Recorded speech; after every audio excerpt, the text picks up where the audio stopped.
할렐루야. 우리 옆 사람과 함께 고백하겠습니다. 하나님께서 하십니다. 한 번 더 고백하겠습니다. 기대가 됩니다. 하나님의 놀라운 역사가 이루어졌던 그 현장에는 항상 찬송이 있었습니다. 찬송이 먼저 있기도 하고 그 다음에 있기도 하고, 홍해의 기적 가운데, 그리고 여리고성이 무너질 때에도, 그리고 악신이 떠날 때에도, 그리고 감옥문이 열릴 때에도 항상 그 자리에는 하나님을 찬양하는 이들이 있었다라고 하는 것입니다. 찬양 자체에 능력이 있는 것은 아닙니다. 우리가 찬양할 때 하나님께서 그곳 가운데 임재하신다라고 하는 것입니다. 우리가 찬양할 때 하나님은 우리의 삶의 주인이 되어셔서 우리의 찬양을 받으신다라고 하나님께서는 우리에게 말씀해 주고 있습니다. 사랑하는 성도 여러분, 하나님의 놀라운 역사를 경험하기를 원하십니까? 그렇다면 여러분의 삶의 자리, 또 어느 순간이든지 항상 하나님을 찬양하는 여러분 되시길 간절히 부탁드립니다. 우리가 하나님을 찬양해야만 하는 분명한 세 가지 이유가 있습니다. 그 첫 번째는 하나님께서 우리를 창조하신 목적이 바로 우리의 찬양을 받으시기 위함이기 때문에 그렇습니다. 이사야 43장 21절 우리 같이 한번 읽겠습니다. 시작.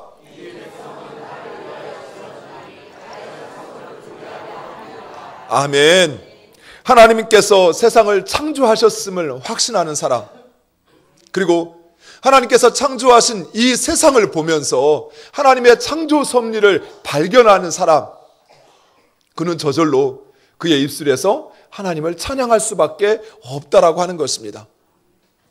물론 우리는 꼭 산에 올라가야만 하나님의 창조 섭리를 보지만, 실은 우리의 삶의 순간순간마다 우리는 이 세상을 창조하시고 이 세상을 유지시켜 가시는 그 하나님의 섭리를 발견합니다. 그게 바로 우리 자신입니다. 사랑하는 성도 여러분, 우리가 이렇게 살아있는 것, 이게 기적이지 않습니까? 우리 권사님, 여기 앞에 나이 드신 우리 권사님 가장 큰 소리로 아멘 하셔요. 여러분, 우리가 먹고 있기 때문에 우리가 사는 것이 아니에요. 우리 몸에 있는 그 수십억 개의 그 세포 하나하나가 그렇게 움직여서 작동해서 이렇처럼 하나님의 예배하고 하나님 앞에 나올 수 있는 것은 있잖아요. 기적이에요. 우리가 언제 그 세포 하나하나마다 너는 이때 이렇게 작동해라, 넌 이렇게 이런 역할을 해라, 이런 이야기를 해준 적이 있습니까? 그런 프로그램을 우리가 심어준 적이 있습니까? 아니면 그것에 필요한 것들을 우리가 공급해 준 적이 있습니까? 그 모든 세포가 너무나도 정확하게 지금 그 역할을 다 감당해서 우리의 눈이 앞을 보고 우리의 입이 찬양을 하고 우리의 귀가 찬양을 듣고 있다라고 하는 것입니다. 이게 바로 기적이에요. 하나님께서 우리를 살아 숨쉬게끔 하지 않고는 결코 우리는 살아 움직일 수 없는 존재라고 하는 것을 기억하시기 바랍니다. 그래서 호흡이 있는 자마다, 살아 숨쉬는 자들마다 항상 하나님을 찬양해야 되는 줄 믿으시기 바랍니다. 두 번째로는 하나님께서 우리를 구원하신 목적이 바로 우리를 통하여 찬양받기 위함입니다. 에베소서 1장 12절 우리 같이 한번 읽겠습니다. 이는 우리가 그리스도 안에서 전부터 바라던 그의 영광이 찬송이 되게 하려 하심이라. 아멘. 자기가 구원받았음을 확신하는 그 사람의 가장 기본적인 태도는 하나님을 찬양하는 것이에요. 반대로 하나님을 찬양하는 것에 대해서 내가 힘겨워하고 있다고 한다면 우리는 다시 한번 내가 정말 구원받았는가? 라고 하는 것을 되씹어 봐야 돼요. 왜냐하면 그 하나님의 구원, 그 구원, 전적인 하나님의 은혜의 구원을 받은 존재는 그 구원을 어떻게든 하나님 앞에 감사할 수밖에 없어요. 근데 우리가 하나님 앞에 드릴 수 있는 게 무엇이 있습니까? 우리 육신이 하나님 받으시기에 그렇게 흠없고 완벽한, 저희 아내가 현빈을 참 좋아하는데요. 우리가 아무리 뛰어났어도 현빈보다 더 잘생겼겠습니까? 그러지 않잖아요. 아니면 우리가 어떤 이 세상에 아주 뛰어난 지혜 있는 사람들, 훌륭한 그 사람들처럼 정말 하나님 보시기에 흠 하나 흠잡을 데 없는 그런 존재로 하나님 앞에 우리가 나갈 수 있습니까? 그저 우리가 할 수 있는 거라곤 우리의 입술과 우리의 마음을 열어서 하나님을 찬양하는 것뿐입니다.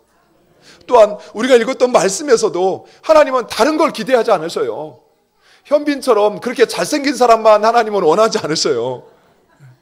아니면 어떤 미모의 배우처럼 그렇게 이쁜 사람만 하나님은 찾고 계신 게 아니라는 것입니다.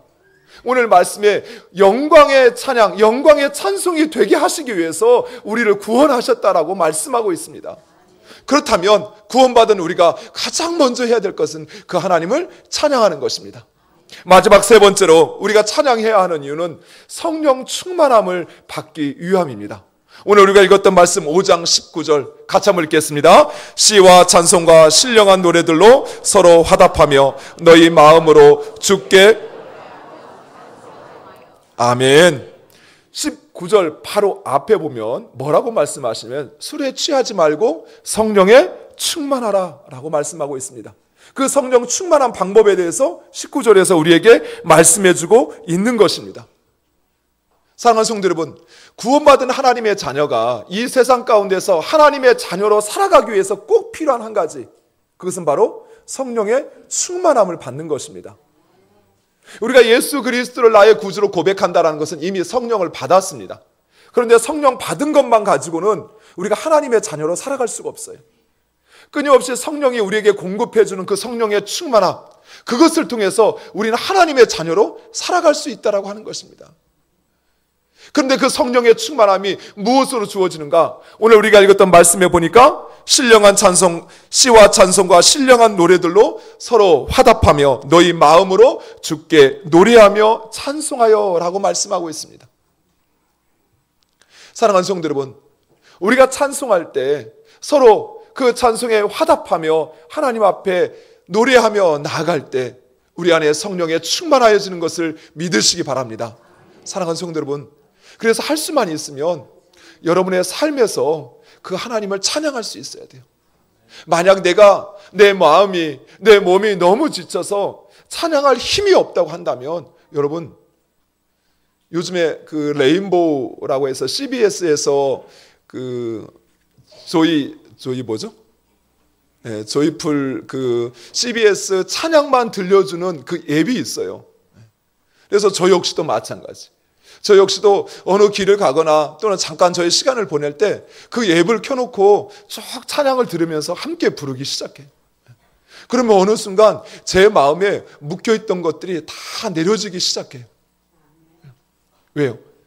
그 하나님은 찬양 가운데 거하시기 때문에. 그러면 여러분이 묶였던 문제들, 여러분이 혼란스러워하는, 해결을 찾지 못하는, 두려워하고 염려하는 문제들, 그 모든 것들을 성령께서 충만함을 통해서 해결해 주신 줄 믿으시기 바랍니다. 사랑하는 성도 여러분, 이 시간 찬양을 통해 하나님의 능력을 경험하며 그리고 우리를 창조하시고 구원하신 그 하나님의 목적, 그리고 성령 충만함을 이루어 가시는 여러분 되시길 간절히 부탁드립니다. 기도하겠습니다.